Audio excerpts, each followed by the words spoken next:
Dear students, आज हम class 10 biology में एक टॉपिक डिस्कस करेंगे, बायोलॉजिकल कॉन्सिक्वेंसेस ऑफ स्मोकिंग। यानी स्मोकिंग, सिगरेट पीने के जो हमारे सेहत पर असरात होते हैं या कॉन्सिक्वेंसेस होते हैं, तो इनको आज की वीडियो में डिस्कस करेंगे। स्मोकिंग दो टाइप की होती है।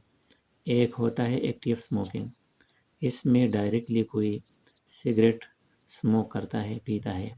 और दूसरा पैसिव स्मोकिंग होता है, इसमें डायरेक्टली कोई सिगरेट नहीं पीता, बल्कि एक ऐसी एनवायरनमेंट में मौजूद होता है जहाँ पर दूसरे लोग सिगरेट पी रहे होते हैं, और उसी ही पोल्यूटेड एनवायरनमेंट में ये पर्सन जब इनहेल कर रहा हो तो ये पॉइजनस गैसेस उसके लंग्स, उसके बॉडी में एंटर होते हैं और फिर उसमें भी हेल्थ प्रॉब्लम्स क्रिएट हो जाते हैं। Risk of threatening disease. सबसे पहले सिगरेट स्मोकिंग की वजह से लाइफ थ्रेटनिंग डिजीज़ की रिस्क और ख़तरा बढ़ जाती है। फिर आगे टोबैको स्मोक कंटेन 4000 केमिकल्स। तकरीबन 4000 केमिकल्स ऐसे होते हैं जो कि सिगरेट स्मोक में मौजूद होते हैं, और इन 4000 केमिकल्स में 69 केमिकल्स ऐसे होते हैं जो कार्सिनोजेंस होते हैं, जो कैंसर काज़र होते हैं या कैंसर काज करते हैं। इन 69 केमिकल्स में टार भी एक केमिकल होता है। ये एक पार्टिकुलेट केमिकल होता है और ये दांतों का रंग तब्दील करता है और उन पर स्टेन आते हैं। फिंगर्स पर भी स्टेन आते हैं टार की वजह से। और इसके अलावा म्यूकस और फ्लेम की प्रोडक्शन इंक्रीज़ हो जाती है, जो बलगम होती है उसकी प्रोडक्शन ज़्यादा हो जाती है। उसके बाद निकोटीन, ये भी एक केमिकल होता है और ये हार्ट और ब्लड वेसल्स की प्रॉब्लम्स क्रिएट करता है। यानी हार्ट के मुख्तलिफ मसाइल होते हैं। हार्ट की बीट रेट इंक्रीज़ हो जाती है, ब्लड वेसल्स ब्लॉक हो सकते हैं और करोनरी आर्टरी के बहुत सारे कॉम्प्लिकेशंस और हार्ट अटैक वगैरह की प्रॉब्लम्स। इसके अलावा मसल्स की प्रॉब्लम्स भी निकोटीन के साथ कनेक्टेड होते हैं।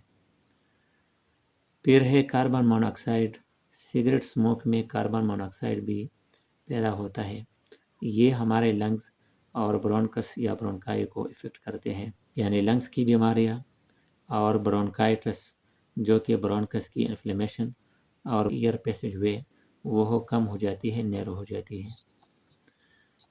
उसके बाद वीओसीज होते हैं या वोलेटाइल ऑर्गेनिक कंपाउंड्स, जो कि बेंजीन और फॉर्मल्डिहाइड यहाँ मैंने लिखे हैं। बेंजीन ब्लड कैंसर काज करता है, ये भी इन कार्सिनोजन में इंक्लूड है और ब्लड कैंसर या ल्यूकेमिया इसकी वजह से काज होती है। फिर आगे फॉर्मल्डिहाइड, ये कैंसर काज करता है, रेस्पिरेटरी प्रॉब्लम्स क्रिएट करता है और गैस्ट्रो इंटेस्टाइनल प्रॉब्लम्स भी इसके वजह से हो सकते हैं। गैस्ट्रो इंटेस्टाइनल प्रॉब्लम्स ये हमारे डाइजेस्टिव सिस्टम के प्रॉब्लम्स होते हैं, जो कि स्टमक और इंटेस्टाइन पर मुश्तमिल होते हैं। हेवी मेटल्स भी इसमें इंक्लूड होते हैं। इसमें आर्सेनिक, निकल और कैडमियम जो हेवी मेटल होते हैं, ये कैंसरस होते हैं और ये भी सिगरेट स्मोक में मौजूद होते हैं। रेडियो एक्टिव कंपाउंड्स भी मौजूद होते हैं और इसमें पोलोनियम और लीड मोस्ट प्रोमिनेंट होते हैं। ये रेडियो एक्टिव मेटल्स होते हैं और इनकी वजह से कॉम्प्लिकेशंस हो सकती है। Cigarette smoke can also cause, cigarette smoke की वजह से ये डिफेक्ट्स भी काज हो सकते हैं। इनमें फर्स्ट नंबर है इनफर्टिलिटी। इनफर्टिलिटी या स्टेरिलिटी जिसको कहते हैं, बांझपन होता है और ये मेल में भी हो सकते हैं और फीमेल में भी हो सकते हैं। वीकेंड इम्यूनिटी होती है, हमारा इम्यून सिस्टम है अगेंस्ट पैथोजेंस जो काम करता है, वाइट ब्लड सेल्स पर मुश्तमिल है।